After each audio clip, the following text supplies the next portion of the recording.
Hey, and welcome everybody today to the INNsider, episode 2, our second week running.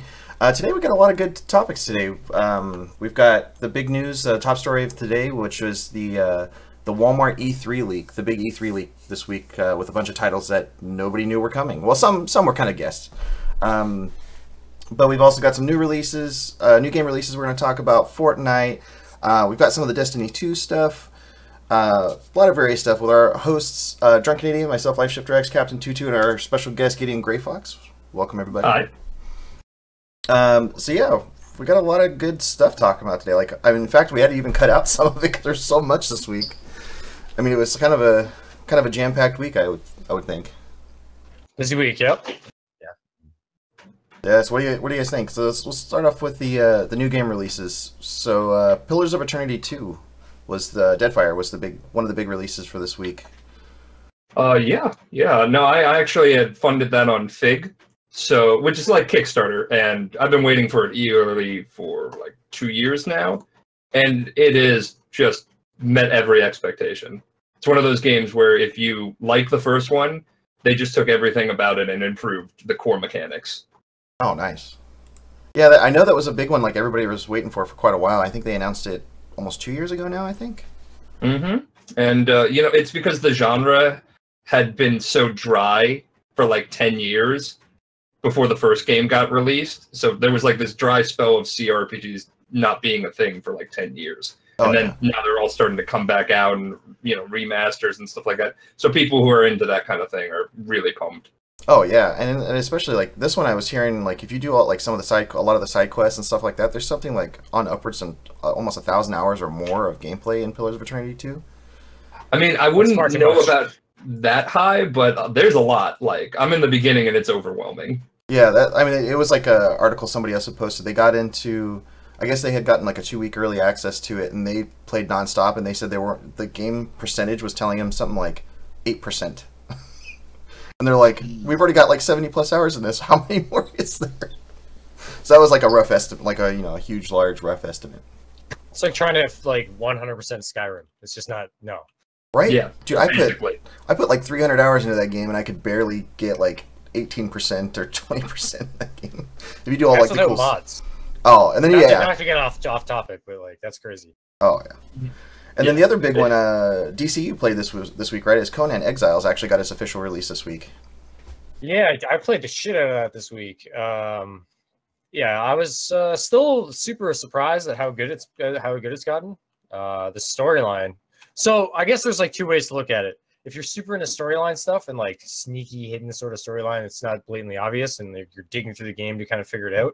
It's super awesome. If you're just looking at it as a survival game and don't give a shit about story, then it's just not for you.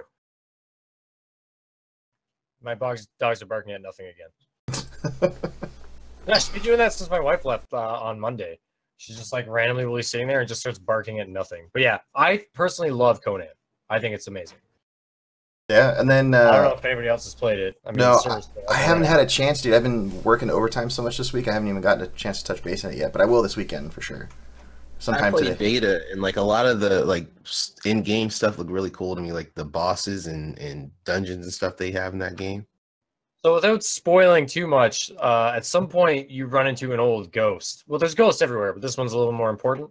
And he describes like basically a giant quest you can go on to get to the end of the game, basically. Which I personally, other than Ark, like there hasn't really been a survival game where I played where like there's really an end. Like you look at 7 Days to Die or like any of those games like that, there's not really like an ending. But in Conan, there's like a weird, crazy mission you can do to beat it. Interesting. But it's not obvious. It doesn't give you map markers or anything. You have to literally like dig through the lore and like talk to people and find shit out all on your own. It's really unique. Oh, that is really cool. That definitely Sounds changes awesome. the game up a bit from like your Big traditional time. It's survival. not just like harvesting rocks and like, oh, I gotta survive. Oh, No, yeah. that actually makes me want to like get into it because it was always on one of those games on my radar. But I'm not a big fan of early access. But now that it's out, you know, another thing to play with the missus. And I've heard- It's completely night and day from when it was early access. When it launched, it is not at all even similar to the game it was back then as it is now. and the polish I've heard is a lot better than it used to be too. Like the optimization was actually quite improved. Oh yeah, and like the combat system is so much more immersed now. Like there's so many different types of combos, different weapons do different things against different enemies and have like multiple different attacks that'll like either sunder, bleed, like smash through shields, stuff like that. So like you're not just running around with the best sword out there anymore. It's like there's a different weapon for each situation basically. Oh, that's pretty cool. So now that I didn't know. That's definitely a cool thing. Yeah. No, it's definitely really good. But I have been playing with people already this week, some of my buddies from work that aren't really into storyline stuff, and they're like, I don't really like it. But I personally think it's super cool. Oh yeah. And then Paladins, I think Gideon, you've played this as well, right? With the new official release. Yeah, I haven't been able to touch it for a while because, you know, work and life stuff. But from what I played early on, you know, I liked it. It was a little bit quicker paced than some of the other competitive, you know, team-based shooters like Overwatch and the other ones. But it's a lot of fun. It's got a little soul to it. Oh yeah.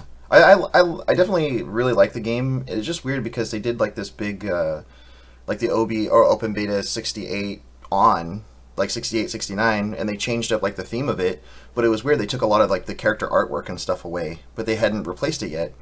And then all of a sudden they're like, release OB70, and they're like, hey, it's the official release. When my only problem was the day that it finally released, it didn't get another patch. There was no like launch day patch or anything. Like I was like, what happened weird. here? Yeah, everybody was like, I don't even know why they chose this month to officially release it. I would have held off by at least a month just because of, you know, like so many people compare the game to Overwatch, and Overwatch's 2-year anniversary is coming up in like less than 2 weeks. Yeah. So, like, it seems like they want to get it out there, but not really the smartest move. no, I don't think it was right for them to do it at that time. And plus, like, there's a lot of bugs that they introduced in OB70, or which is now the official 1.0 release, that definitely should have been fixed, like, prior. Like, I think they should have done a little bit more and waited maybe a couple more weeks to do it.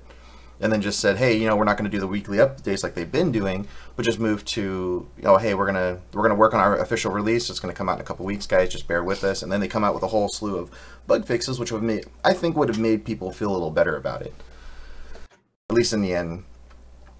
Yeah, that sounds good. You know, I just don't get why they're trying to compete. It feels like with Overwatch. Yeah, I mean, like they have some characters that feel similar, but there's a lot of definitely very different uniqueness about it versus Overwatch. Like you have a lot more of the creatures and like fantasy stuff with Paladins, more so with Overwatch. Overwatch is more or less pretty normal, except for the robots and the talking monkey, which that's pretty believable if you go on science experiments and stuff like that. It's more somewhat realistic. It's also kind of a bad year for like small release games anyway, right? Because this is a big year for a lot of stuff coming out. Oh yeah, I mean, So like even, even pushing it a month, like maybe you avoid like Overwatch, but you're just going to collide with something else big coming out the next month. yeah, I mean, even the rest of this month, there's tons of big releases still coming out this month. It's crazy. Like PlayStation, this is like a year of PlayStation. It seems like with all their big releases, because yeah, I mean, Xbox has got some cool exclusives coming out, but I think that's one of their biggest lacking things in the last 2 years is exclusives. Well, Like, last year Xbox was being outsold by PlayStation 3-1, and now this year it's like 2-1. Like they're just not having a good time. Yeah. You're totally right about the exclusiveness of it. You know, like I can count on my hand how many exclusives Xbox has. Like at least it feels that way. I mean, we get a couple of games here or there, but nothing like big AAA titles like PlayStation in the last couple of years. We've had. Well, look at like Horizon Zero Dawn or God of War. You know what I mean? Like just massive titles coming out for PlayStation, and Xbox doesn't really have an answer. Well, then a couple weeks. State of Decay, right? But like. Yeah, and then the tech test, we talked about that last week. The tech test didn't go so well, and everybody's kind of worried about that game now. So that's a thing.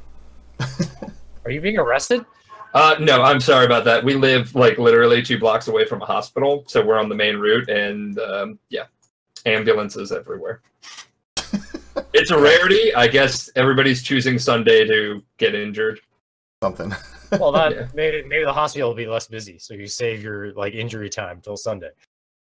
Basically, people fighting to getting those brunch lines on Mother's Day. Oh, yeah. Hey, Captain, I'll let you go on the our next topic with the Fortnite stuff this week. I mean, Fortnite's going to be one of those big topics coming back, but this week it seems like there's a lot happening with Fortnite and everything around it. So tell us about that. Biggest thing was the Infinity Gauntlet mode, which is it's crazy. A lot of people like talk about it like it's as if Evolve was like a battle royale mode, and it really is, because it's like you have Thanos. You have everybody. It's like normal battle royale, so it's everybody against everybody. But the added bonus of Thanos is there, and if you get his gauntlet, you get to beat Thanos. You get all his powers and stuff. It's such a fun time. I had a blast playing it all week. And they did some weird stuff, because like day one he was super OP, and they had to nerf him a bit, and then they nerfed him a bit too much, and then they made him like OP again. But they kind of it was weird but cool. It's a blast, and they brought back the 50v50 mode and stuff like that, which is one of my favorite limited time modes. Oh, I wish they would make that a permanent mode. It's just so good. Me too. It is. It's awesome. It feels like a war, and I love that. Oh yeah, like the big thing too is like the Thanos one where he got like super nerfed the first day, and then everybody was complaining that now we could kill him a little too easy. He's got a little less health. His damage went up kind of a little bit. And then they went and nerfed his health again, but brought his damage way up from the first one. So now he's like way squishier. You could actually manage to kill him, but man, you have to beat him to the punch basically if he's not going to kill you first. Yeah, if he sees you first, you're screwed pretty much. Oh yeah, I tried to battle him a couple times yesterday, and it was just didn't go well for me. Let's put it that way. Yeah. So I just want to weigh in on the Thanos thing, because even though that I don't really get to play the Battle Royale that often, one of the cool things about this promotion is it's going to open the floodgate, I feel like, for the big 2 comic companies, Marvel, DC, to maybe start interjecting like events like these in multiple games. Yeah, like it's so random, like just the occurrence of it. It's so random and so awesome. You have the biggest game in the world pairing up with arguably the biggest movie in the world right now, or not even arguably the biggest movie in the world right now. And even this, like, it opens the floodgates for like more cool opportunities with like not only like Fortnite, but different games and different like movies or shows or stuff like that. Even like I would love to see more cross connection like that. Oh yeah, easy. I mean that'd be a really cool one to actually start seeing some of that. Which I was really surprised at Marvel like allowing them to do this like right away too. It was they must have had it in the plan and in the works for a bit to get all the character models and everything in. They actually have the stone colors right on the gauntlet too, which matches with the movie. But yeah, I agree. I think it's definitely gonna open up that floodgate for all this new movie content or comic content, all the relevant stuff to come into these games now. It's definitely gonna change it up a bit. And then our next one was the big controversy around Fortnite's biggest streamer, Ninja. You want to tell us about that one? This seems stupid to me. It does. It seems really silly. I think it's really dumb. I think it's actually a positive thing because 100%. Like the face of Twitch now, and he's like trying to be more clean and like anybody can watch me, and people are like, "Girl, like, why does it bother you if somebody's not swearing?" Yeah, and it's like you're playing a family-friendly game to begin with. Like, it's super cartoony. There's no blood, no gore, no craziness. And you're going to go and actually become family-friendly, where now you've got kids, anywhere between 7 on up watching his stream because he's the biggest Fortnite streamer. Like, literally, if he's on at all, like, he's automatically, boom, right there, front and center. Like, there's no if, and, doubts, questions, or but about it. So I just don't get why people would be, like, upset that he's, like, cleaning up And it's not even like he was that bad to begin with. No. I mean, he has. Well, basically, what he did too, like how it really started, is he introduced his whole rating system. He's like, hey, if I'm going to have a guest and they're a little bit more colorful than I normally am now, like as my baseline, I'm PG or G or E, or I guess whatever you want to call it, and now I've got a guest, but maybe he's a little bit more colorful. Like when he had Drake and the other guys on that one night, that was a pretty raunchy stream, although it was really entertaining to watch. But I mean, there was some stuff for there. You because you're an adult, though. Right? Yeah, like, exactly. For like I'm an 12-year-old. That would be like shocking. Well, oh yeah, they'll be like, Mom, what's this? Turn that off. Turn it off. We're not going to listen to that. Like it was getting to the point where it was a little. Yeah, there's a couple other guests he's had recently that have been kind of like that too. So I think it's an overall positive thing that he goes and gives a rating. So now if he's got somebody coming on for his guest show now, he's like, hey, this show might not be as family friendly for everybody. Here's a warning, and he's got a little thing in the corner. It says, if it's not family friendly or whatnot. Oh, that's smart. I still just don't get why people would be upset. Nah, I don't understand it either. I mean, with all the toxicity that's been around Twitch, and especially in the past year alone, like that's a super positive thing for a streamer to take that initiative, especially knowing that he's like the face of Twitch now. It's like the first time you hear a Twitch story where someone's cleaning up their act and not like some other streamer gets a ban for shitting on another streamer. You know what I mean? Like, which is usually the case. Oh yeah. And then all of a sudden there's outrage because somebody's doing the exact opposite and being better. Yeah, and that was one that was just kind of like, what? It's refreshing because we're always seeing controversies, and this is just something that's changing it up instead of seeing a streamer say stuff that they shouldn't or being vulgar in a way that really like you should know better. Yeah. Oh yeah, that's it's huge. It's nice. I personally am a huge fan of it, and I hope a lot of other bigger partners and streamers follow suit in that too. I mean, it's a good thing for everybody, I think. Yeah, I read a comment that someone was like, "Oh, he's becoming mainstream." I'm like, he's been mainstream. Like this. Yeah, like, this isn't him selling out. Yeah. This isn't him selling out. This is him cleaning up his act. That's it. Well, I mean, just look at what is it? It's not even been a month where Summit was like, "Hey, I'm the #1 followed channel on Twitch," and then literally a week and a half later, Ninja surpasses that, and now, like, if you look at his follower numbers now, he's like almost 2.5 times the size of Summit, which was an insane amount of growth. So you got to think of somebody that much growth that fast. You have to be like, aware of what people are looking at when they're following and watching. Be careful too, right? Like, he's already had issues with like the Twitch Prime scandal, where everybody thought he was like making fake Twitch Prime accounts to like sub to himself and stuff like that. There was that whole thing. So oh yeah, there's a lot of random ones with that too. The other big release, I guess, is this week that I'm still kind of hesitant on. It's been the back and forth. I think we talked about it a little bit last week too. Destiny 2 came out with their Warmind release this week, and so far I'm hearing, I haven't played it myself personally, I'm hearing it's not all that great. I mean, it's better than the last one. It's better than Osiris, but it's not the words same. I keep hearing about it is it steps in the right direction, but it's definitely not fixing it. Yeah. But I see Tutu over here shaking his head, man. Weigh in. I want to hear what you have to say. Someone was telling me like, "Oh, it's better than the last one." I'm like, "Yeah, it's like comparing a golden piece of shit to like a rainbow piece of shit. It's still a piece of shit at the end of the day, you know." Best analogy of it. Yeah. I mean, it's a turd comparing to a turd. I mean, the color might be different, but it's still a turd. Exactly. I mean, you polish a turd, it's still a turd, right? Exactly. I low-key wanted to play it again, but I don't know. I think like most people, I'm waiting for the update in the fall and to see how that is, which presumably will be revealed at E3. But yeah, it just looks like the same old and the same boring, endless grind for pretty much. That's where they crap. supposedly have improved that though. So it's catering to casuals a little bit more. So the grind is a little bit less, or a bit less, I guess.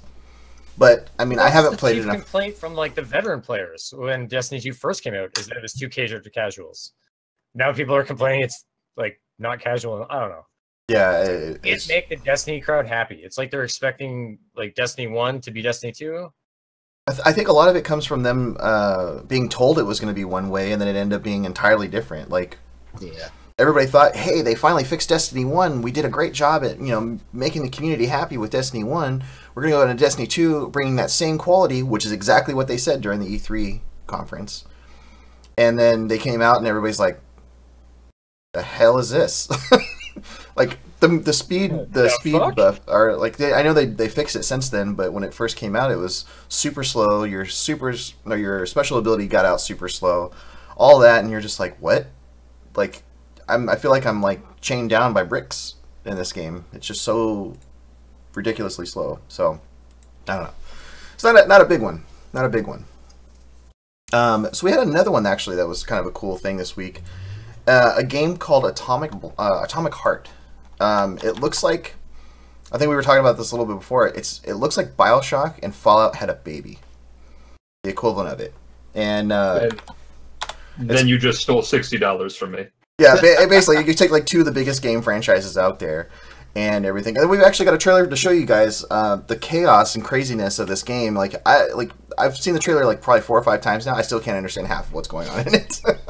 I'm not gonna lie. So let's go ahead and pop to that real quick.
So yeah, that was the Atomic Heart trailer. There's so much going on in that trailer for just a little minute 40 clip. It's just, wow.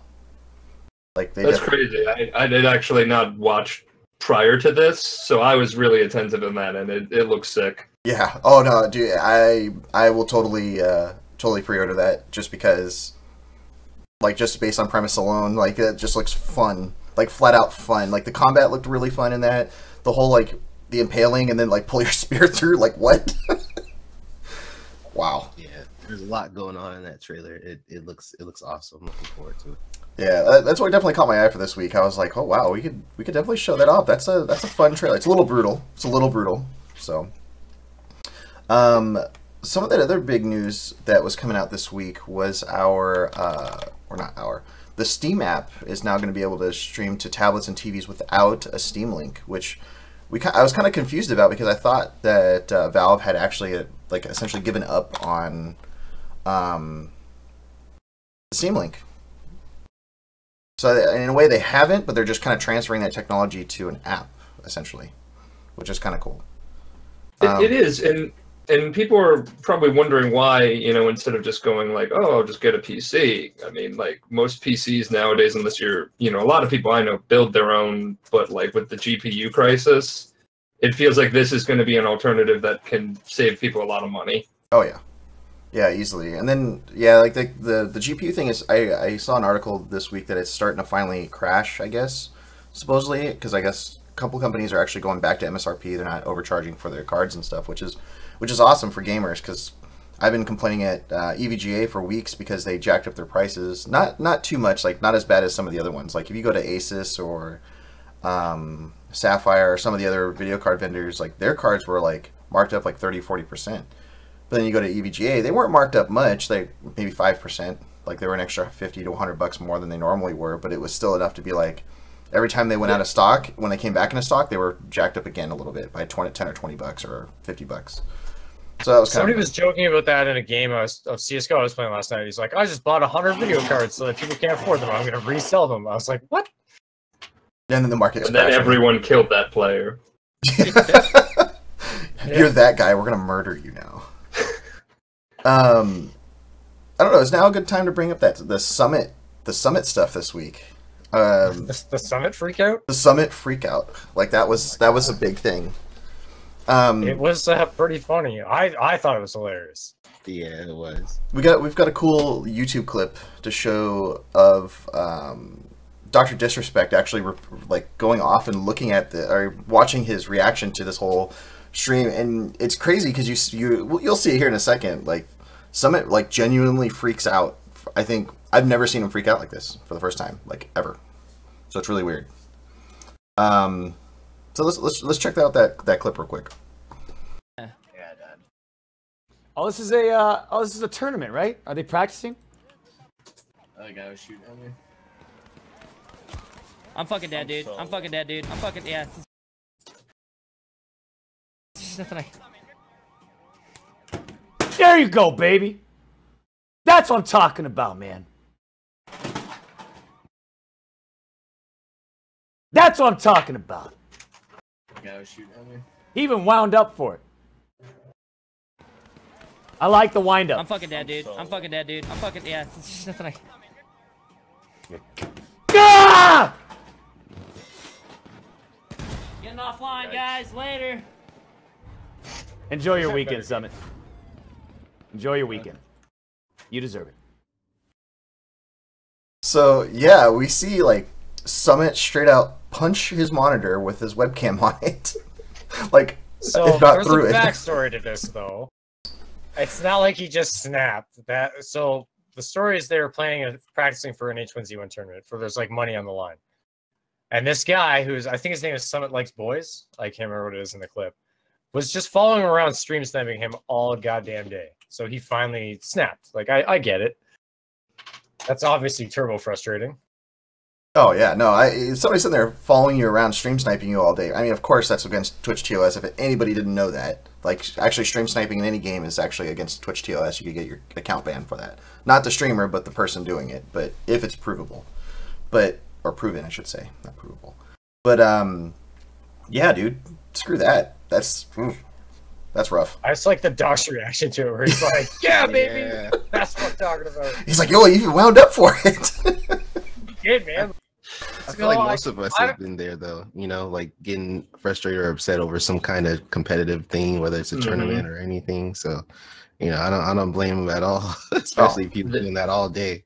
Everybody has a limit, like, Yeah. and I hate to be the guy who I had my limit one time. I was playing a really salty match of Hearthstone, and I got wrecked at and I just like slammed on my keyboard and accidentally alt tabbed out of the thing, crashing it. I was Yeah. like, I'm done. Like, it's no secret that like I'm a pretty big Summit fan. Like, he's probably my favorite streamer. But like, I've seen him do that like wind up motion before when he like freaks out about like whatever, like a bad play in Counter-Strike or someone's been stream sniping him. I've just never seen him like follow through. And you see it, he like lines up and then just carries on. And he talked about it the next day too. He's like, I don't know, I was telling myself don't do it. It just happened. Yeah, I'm watching too much My Hero Academia, man. I saw the reply tweet. I didn't see what had originally happened, but wow, yeah, that one was nuts. Yeah, dude. He was good about it too. Like, he didn't even say like, oh, it's some fucking dickhead, blah blah blah. Like, he just said like, I freaked out. Monitor's okay. I'm surprised. It's crazy that his monitor survived that because it looked like a hard punch. He was pissed off. Yeah, Dude, like he showed it the next day, and like his monitor flew probably like 3 to 4 feet off the desk behind a computer and into the corner, and it was like not fucked up. wow, Wow, that's crazy. promotion for that monitor company. Right? Well, like it's his streaming PC's monitor, so I'm assuming it's probably some clunky, like not really the greatest monitor in the world, but Oh. apparently it's durable as fuck. Yeah, that's probably what it is. So our next big thing is actually, I somehow split these up in our notes, but Overwatch. The first thing we got is the anniversary leaked. I guess got leaked by a Brazilian, I think it's a Brazilian or some other company, but it wasn't announced by Blizzard, but it got leaked with a new Junkrat skin that was in it. So we have a link here for you folks. Doodles are great. I don't know what brand it was, man. Like, you could honestly just go back and look at Summit's channel. It was literally the first thing he talked about yesterday. If you just watched his yesterday's stream. Is this the third year for Overwatch or second? Second full year, I think. Yeah, it's been 2. Yeah, so this will be their next big thing where you can get all their previous anniversary skins and stuff like that. So a lot of they're really good about that so far. Is if they do an event and it's tied into a certain thing of the year, then they bring back all the skins they did for the first year or the first event they did for it too, which is really cool. And the skins from the last year are discounted. So like normally the new ones are 3,000 credits, but the old ones, like when they cycle through, they turn to 1,000 credits. So if you missed one last year, you can just buy it. Oh yeah. Yeah, and Doodles, yeah, that's pretty much a lot of our big our top story today that we're going to talk about here in a little bit is the Walmart E3 announcement, our spoiler, which was kind of another big thing. But then they also did another thing this week where they're doing I think it's the breast cancer awareness thing where they did a Pink Mercy skin also. Mm-hmm. And yeah, I have a few friends that actually bought that. How much was it? I don't remember off the top of my head. I believe it was like $15. They even put it on Twitch emotes too. They had the little Mercy wings and her, and all the proceeds are going to charity because Blizzard does this kind of stuff a lot. Like, I don't know if any of you guys play any of the other Blizzard games like World of Warcraft or anything like that, but they generally have like a whole shop devoted to that kind of stuff too, where the proceeds go to charities. Oh, that is really good though. I mean, at least they're trying to always consistently do stuff. It seems like. Yeah, and what's really funny about this, I don't know if you guys heard about the backlash of this. People didn't like the design of the skin you get, and so they're like, "I'd donate, but I don't like how it looks." And so everybody's looking at these people and going like, "Well, you could also just donate $15 to any sort of medical research for breast cancer." Yeah. I think that was like part of the big thing about this skin is everybody. Yeah, I heard about this too, where people were just like, "That's kind of a dumb looking skin. Like it's just like her regular skin but pink. Like why do I want to pay $15 for a color variation?" I mean, you must like Sailor Moon that bit. She looks like a magical girl, for being real. Oh yeah, oh yeah. Sailor Moon. So going off of the other big battle royale stuff this week, we've got. PUBG's Savage, codenamed Savage map, got its official name this week. It's called Sunhawk. And it is actually going through another round of testing this weekend. If you guys, if anybody owns PUBG currently, you guys can play it on the experimental server. It's already in your Steam library, but it's pretty fun. Me and Captain actually got to play it on the second round of testing. And the second map, like everybody complains about optimization with PUBG, but with this map, since it being so much smaller, it's so much easier on your system to play by itself. So, I mean, I'm definitely more excited about this map, especially because the games are a little bit faster too. It feels like it actually feels a little bit more like Fortnite with this size of a map, being just a lot smaller and more accessible. Like this map, you don't even really need vehicles, really. Like it's just kind of its own thing where you can actually get from place to place without having to need a vehicle. Not like the other two big maps. I feel like it's a trick. It's a trick. PUBG's never getting me back. I kind of hope they do to some degree, at least to have people happy about that style of battle royale. Like it's the same thing I've always said about like even PUBG or Fortnite. It's the same with iPhones versus Android or PlayStation versus Xbox. It's really their own preference, but at the same time, they really do have to optimize a bit more to make it more appealing for people, or more accessible, I should say, to people, especially with lower-end gaming machines. I think PUBG still has somewhat of a chance. I don't think they'll necessarily get over Fortnite at this point, but I think they do have a chance of winning people back and garnering more attention because that new map is really cool. Like I had a lot of fun playing with you. I just really think they need to put a lot of time into, like you said, prioritizing and optimizing the game and stuff, fixing bugs and stuff like that. Oh yeah, I mean there's a lot of work to be done. I mean the engine they're playing in, I mean Unreal Engine is a super good engine. Like it can play really high, nice graphics on a low-end machine with the engine by itself and other companies that use it. And I don't understand why they haven't done the same thing for a game that's built from the ground up with Unreal. Like, they have the opportunities to do it. I mean, at least I think so. They're too busy sleeping on their pile of money. Yeah, well, and two, they're already trying to get into this. They're really getting into the skin thing, and I think a part of the reason why the game went downhill so fast with all the cheaters and stuff is because they opened up the Steam market, which for skins and everything. That which happens is what with every game. As soon as there's skins from like how good you're playing, Hacker Central. Oh yeah. Oh, and it happened almost overnight too. Like it seemed like. I remember when we started really noticing is when we were streaming it here on INN on Squad Up Fridays, and we did that one Friday. And I think how many games in a row, DC? I think we got like 3 or 4 games in a row where we got killed by hackers that one night. Dude, I think we had maybe 1 or 2 good games where and even then we died and it was like, is that guy hacking? Because it was kind of suspect, but you weren't really sure. Yeah, and then we had the one that was like blatantly like he was using a Winchester that was shooting like an ump, but it was only a Winchester. And we're like, there was a guy that was shooting at me through the ground. Like I was laying behind a hill, and he was shooting on the other side of the hill exactly where I was. Yeah. And he just kept shooting until I popped up. You know what I mean? Like. Yeah, that was a super suspect one too. It's just crazy. The other big one we had or news this week was the Dead by Daylight developers released a new game or a new tech test for a game called Death Garden. I believe Captain, you got to play this week, right? Yeah, I spent a good amount of time with it on Tuesday, I believe, and it's a lot of fun. I feel like it has some potential to be even better than Dead by Daylight because it's kind of the same concept. It's asymmetrical. You have your hunter, which is basically the killer in this game, and then you have your runners, which are the survivors. But there's 5 runners this time, and the cool thing about it is the runners can actually defend themselves. So they can set traps. They can like stun the hunter, put like this kind of toxic poison effect on them. But they can't kill him, of course. So you can't kill him. Of course, the hunter's goal is to kill the runners. And it's like the runners have to put up these at least like 2 out of 3 posts, like outposts. And the hunter has to kill 3 out of the 5 runners. But the cool thing about it is that the hunter can't automatically kill him. Like you have to down 3 runners each time in order to kill 1 runner. So which makes it like it's so weird how they think about these things to balance it out, but it just really balanced. And I feel like even more so balanced than Dead by Daylight.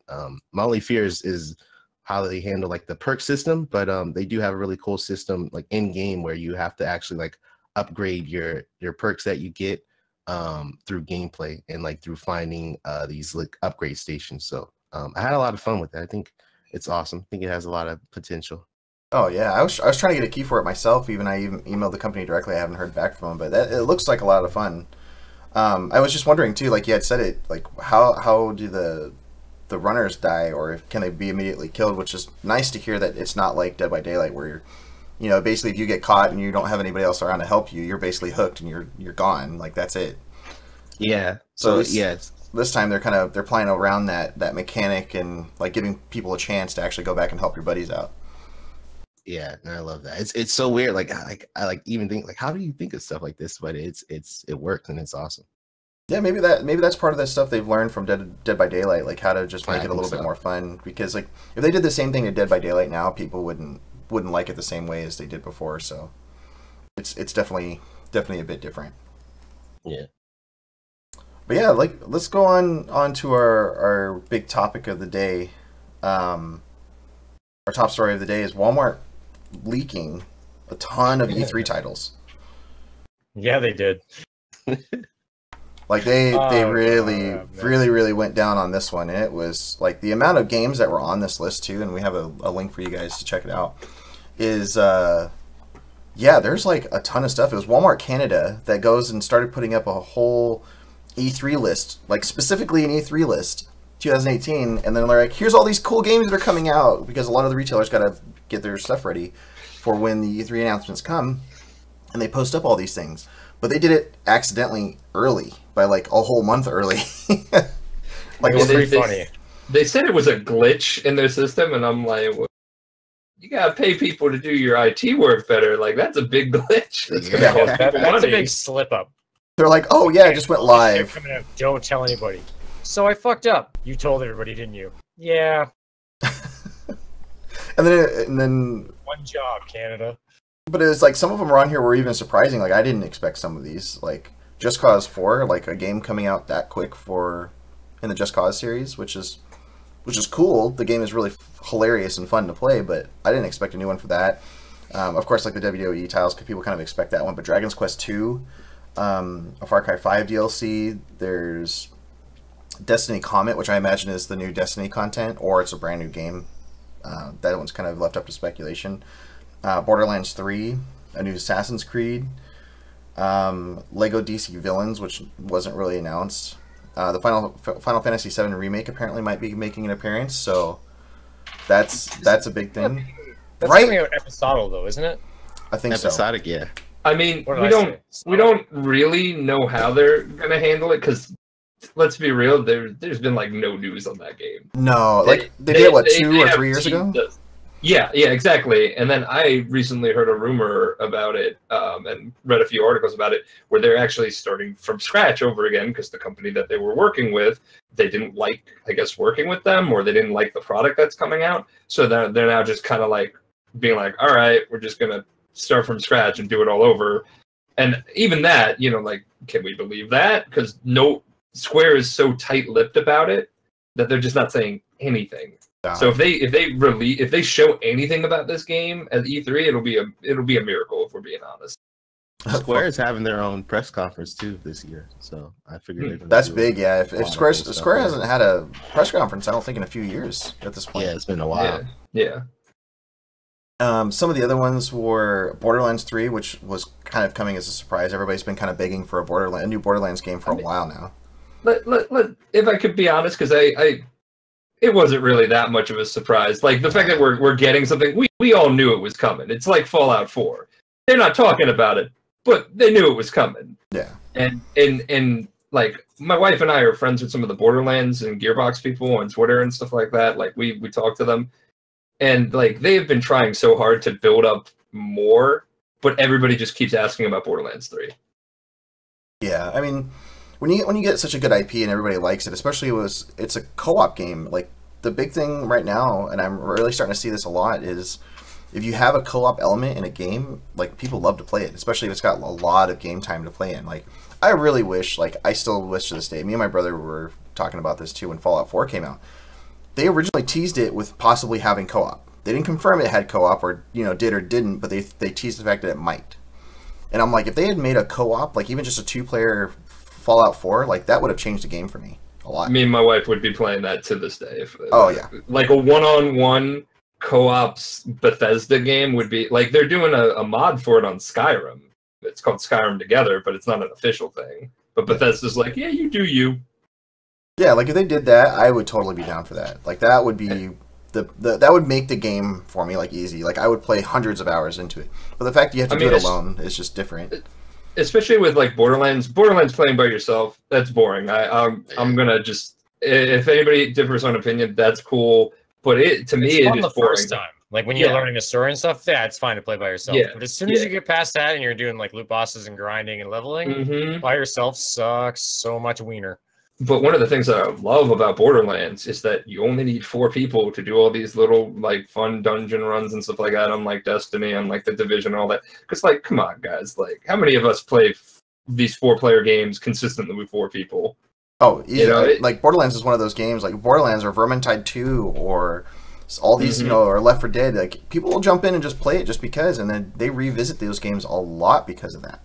Yeah, but then you get other games that need like 8 people, and then it becomes a chore. Yeah. With 8 people, like if you do 4 people or less, it's pretty manageable, I believe. Mm-hmm. The other one was the Insurgency Sandstorm. We kind of knew about that one coming. What was the other one? Beyond Good and Evil 2. We knew that was coming because that was announced, I think, also 2 years ago, and they made a little splash about it last year, but not much. Did anything happen with Red Dead or no?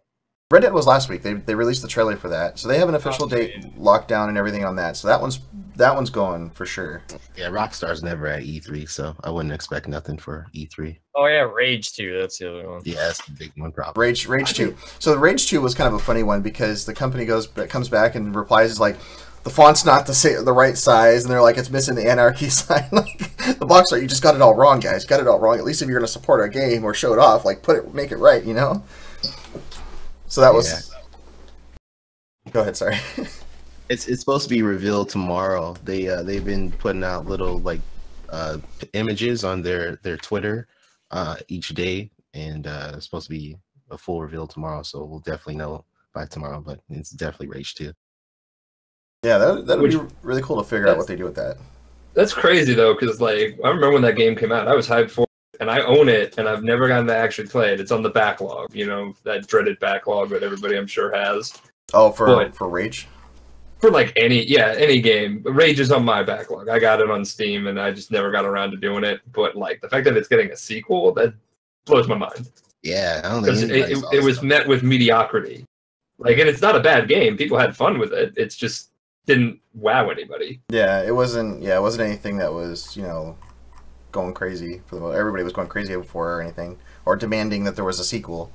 Like, I mean, there was the people that played it was doing it, but yeah, Bethesda actually mocked that Rage 2 leak. Let's see if I have the link to that. Oh, actually, here it is. Yeah. So they have like the whole image where they're making fun of it, which was great. Yeah, I don't think anyone was like clamoring for it, but like the game, it always looked like great to me, and there's always like really good elements in it, like as Doodles pointed out. So I think with most games, there's a chance to really hone in on those good elements and make something great out of it. So hopefully, Rage 2 will be a great game. Oh yeah. I have a lot more faith in it for this time around. I mean, the first one I got to play some of it. I got to play maybe halfway through it, and it was a lot of fun. Like just the whole Mad Max, like post-apocalyptic feel to it was actually really, really cool and unique. Kind of like the same as God, what was that one game? Something bullet something. Oh, Bulletstorm. Bulletstorm. Yeah, Bulletstorm. That game is actually amazing. Bulletstorm is awesome. Like, but especially they remade it, and it's way too expensive now. Yeah, I didn't understand why they made it so expensive for the remake. Like, companies charging almost more for the remakes than they do the original game when it was out. Yeah, and they didn't really change much with it. I know they put like Duke Nukem in it, or Serious Sam. I can't remember. It was Duke Nukem. Yeah, Duke Nukem. But it was like super cheese-tastic, so it wasn't even like that good. Yeah, so that was like is definitely a weird one. But I definitely want to replay some of these, 'cause, like Bulletstorm especially was a lot of fun, like going and kicking people off the side of the buildings and doing all kinds of crazy stuff with their weapons. Like their weapons were really, really fun in that too. Yeah, and I hear skill killing was super neat. I hear Rage 2 is like, I've heard that it reminds people a lot of like those that have seen it and played it. It reminds people a lot of Bulletstorm, and not like in the aspect of the arcade kind of sense, but like just the way that it plays, like the stuff that you can do in that game. Nice. Which sounds really exciting to me. Hopefully we get a scenario like if you guys ever played Assassin's Creed, Assassin's Creed 1, solid game, premise and everything, and then 2 just made everything better. Oh, you got the core aspects down, and hopefully they do that with Rage, because like everybody here it's a good game. Everybody had fun with it, but it didn't wow anybody to be like that must play. So hopefully they take everything that was good about it and then just make it better, and then we get something more out of it. Yeah, like it was a good fun title, but it wasn't like something you were running home to tell everybody about. Yeah. Yeah. It's kind of like I heard the same thing for like Wolfenstein, the Wolfenstein games. Like everybody really loved them, and they were like, hey, that was really cool, but that was pretty much about all you heard about it. It wasn't anything like crazy raving or doing anything crazy, like not like God of War or some of these other big titles that are coming out recently. Like God of War is everywhere now, and I'm happy about that because I'm a big fan of the franchise. Like I got my copyright. Yeah. My wife, she surprised me with an early birthday present. She got me the collector's edition, so we got the statue over here. Oh, nice. It's like how everybody on the internet was bitching about like we need more multiplayer games and nobody likes single player games. And it was like it just had a meme of the like Kratos sitting there. It was like, boy, it's like everyone's Hold my playing that game. ass. Yeah, that was the other one. So we got one, I think one little smaller one, which is kind of an oddball story that kind of came this week, was the FTC was going, I know it's not on our notes either, but FTC actually went and forced Nintendo and Sony to update their warranties for their consoles because apparently there were some not so great things about them, but they make them apparently suck a little less, according to this whole deal here. Well, it's always nice when things suck a little less, you know? Oh yeah. I mean, yeah. As long as it helps the gamers in the end. I mean, most of them are pretty. I love how that's the actual title on Kotaku. Yeah, like, make it suck a little less. It still sucks, just not as much. Yeah, that's what I thought was just funny about it. They're like, yeah, just suck a little less, and then they even updated this article too to. We're updating our warranties to clarify that having your device repaired by a third party, opening your console, or breaking the seal will not void the warranty. Which actually was a huge deal before, because as soon as you had a like a third party company doing it, it was automatically breaking it, and then you had to go get it back fixed later. And they're like, nah, you had somebody else open it. We just can't touch it now. It's such a big cop out for a company. Like they can tell if you're tampering with it, or you just opened it to have somebody fix it. You know what I mean? Yeah. It's an unethical way of just limiting. Having to give money back. Well, and like at one point too, out. like when you go and ship it back, even if you do it to the actual company, like it takes like weeks and sometimes months to get your console back. And if that's somebody that solely relies on it, like it's different for a lot of the streaming world. Like if we're streaming, we have something else to play on while that's getting done. But for some people, like that's their console, that's their entertainment system, that's their their entertainment for the day or evening or whatever. So it definitely changes it up a little bit. Now you can have like third-party people fix it, and you can get it done in a reasonable time, and now it's not going to void the warranty, which I think is awesome. Yeah, that's also going to help small businesses too. Yeah, like if you live in like a small town, there's not like a repair center right by, and there's like local stuff. Now you're not getting fucked for doing that. Oh yeah, yeah. That's definitely a positive, I should say, for that one.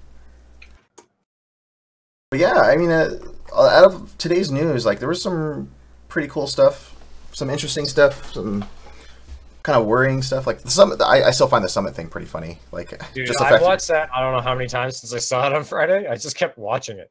It's hilarious. Just the wind up, like he's just so mad. Yeah. Well, it's funny, you don't even realize it at first. Like if you get mad and like people go and like drop their headphones and get up and then walk out, you're like, that's cool. But no, he gets up, puts his headphone down, like stall it, like you just like a little brief pause, and then boom, and you're like, dude. Like there's clearly an internal battle going on. Yeah. You know what I mean? Where he's like, I just want to smash something. But I guarantee someone's going to donate him some stress balls or something. All right. Yeah, that would Like, be you got funny. a shit ton of $5 donations like the following day being like rip monitor, blah blah. Here's a tip to go and help you replace that monitor you just broke, probably. Hey, but hearing that it didn't do it was kind of an interesting. Yeah, maybe he'll get some advertising, for the company that makes it. It'll be like, we're gonna pay you to advertise this. Just keep punching them and showing us that they're unbreakable. Yeah, right. Somebody in chat asked, they were like, "Oh, well, what brand was that monitor?" Because clearly it's super durable. Yeah, right. Yeah. Rage tested, gamer approved. Yeah, Summit 1G approved. Yeah, punched it and it survived. I don't know. What are some final thoughts today, guys, on some of our topics? I mean, the Codex server's still up for INN. I'll be probably streaming it again on Tuesday. More people are interested in coming. I mean, you guys literally just made me want to buy Conan from describing it because of the fact that, because my wife and I love those kind of games to play together, and so she's going to be on me about like putting some money away for that now that it's officially out. Yeah, it's definitely worth it. It's definitely good, man. But like I said, it's like you gotta really dig story to like it. Which I like doing. We're like the investigative type, so we're like, what does this scroll mean? It literally doesn't tell you, dude. Everything's in riddles constantly, and you're just like, wait, what? And then you have to like figure it out, and then like find other people or like read tablets on walls that like give you more riddles. It's crazy. That's like the whole Hyboria theme, though, with like a lot of the games. Like, I mean, there's one Conan game that was just literally like a hack and slash. You run through and you just do objective to objective. But some of the other ones too have always been like that, where they've given you a lot of different clues and stuff like that. Especially with the old Conan MMO back in the day. It was kind of a And I similar would just thing. Yeah, I like didn't more even of know that about that. franchise. Lesson for today: Well, Walmart like, ruins what's this? everything. No, they made it better for us. They just ruined it for the companies. Yep. Yeah, they made gamers excited for what's coming, but now that some of the surprises are kind of gone, which is the sad part. You know what would be really a cool idea, and I hope some of the developers look at, like we talked earlier about the Thanos mode in Fortnite and how that's a big deal and how it could open up the floodgates. What if, they took the lesson from that and they also applied the lesson from Blizzard to increase some revenue? They do these big promotional events and they do some work for charities. Oh yeah, that would be huge. I would Mhm. now that Epic has actually become like a face on the planet again. Like where they've had games in the past where everybody's really been in, but I don't think they've really been as relevant as they have just become with Fortnite. But I hope that's something that they'll pick up. And I mean, it Run with. surprised me because Epic, for the longest time before Fortnite even came out, like they were working on that for 8 years. Like I said, I know someone who worked on it. He told me we worked on it for 8 years, but in that entire time, they weren't talking about any games they were making. It was all about the focus on Unreal, like giving the ability to make money off of the Unreal license. yeah, that's been their business model. I think, as far as I know, like in the past 10 years or so. I mean, when they were still doing like Unreal Tournament, and I think it was them that did it. Yeah, that Unreal Tournament, and it's not them for Quake. That's IQ for Quake, I think, right? I can't remember who does Quake. But anyway, but those like arena shooters, basically, like they haven't really wanted to do a game up until that. And then Fortnite, I mean, I remember little snippets of Fortnite coming out for years, and like all the different variations in art style and stuff like that. And then it finally came out, and then they're like, "Hey, PUBG's popular. Let's make a battle royale mode. Fuck it." 2018, man, it's the year of Battle Royale. Yeah. I thought it was funny how many people didn't realize Fortnite had a single player. Like the battle royale wasn't the main game. Yeah, a lot of people don't. Like I still play the single player because I paid money for it. I have fun with it. It's fun, but like it's being overshadowed by the free mode. Oh yeah. Eventually, PvE will be free as well. They've said that off the mark. You paid for early access, Mhm. but like they're gonna put where the money's at. Oh yeah. Yeah, for sure. 100%, yeah. But yeah, I think we had an awesome show today, guys. Like we had a lot of topics. I mean, even some we've cut out quite a bit because there's just so much that's coming on. But I definitely hope you guys all enjoyed the show today. Thank you definitely to our guest Gideon Gray Fox and our host Captain Tutu and Drunk Canadian, and myself, Life Shifter X. If you guys don't know this, today here on INN we've actually got the Imperium's FC tournament for EVE Online coming up here just after the show. They're going to be starting up here in just a moment. Let me go ahead and see if I can get some shout outs for you guys real quick. Oops.